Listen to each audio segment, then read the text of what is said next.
মাননীয় স্পিকার, বিশ্বের বিভিন্ন দেশে নানান রকম সংস্কৃতি থাকে। নাচের সংস্কৃতি, গানের সংস্কৃতি, অভিনয়ের সংস্কৃতি, কবিতার সংস্কৃতি। আমাদের দেশে মাননীয় স্পিকার গত ১.৫ বছর এবং এরপরে গত ২ মাস ধরে আমরা মবের সংস্কৃতি দেখলাম। আমরা দেখলাম বাংলাদেশ ব্যাংকের গভর্নরকে মব করে সরানো হয়েছে। আমরা দেখলাম বাসসের প্রধানকে মব করা হয়েছে। বরিশাল আদালতের প্রাঙ্গণে মব হয়েছে। সুপ্রিম কোর্ট লয়ার্স রুমে মব হয়েছে। ডেইলি স্টার, প্রথম আলো ভাঙা হয়েছে।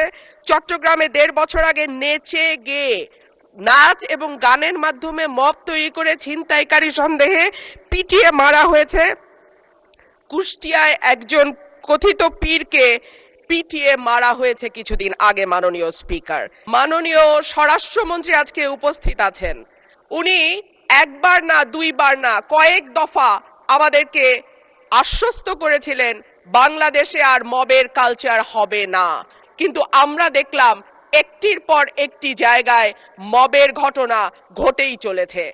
মানুষ যখন ন্যায় বিচার পায় না, তখনই এইরকম সংস্কৃতির বাড়ে এবং মানুষ এই ধরনের সংস্কৃতিতে জড়িয়ে যায়।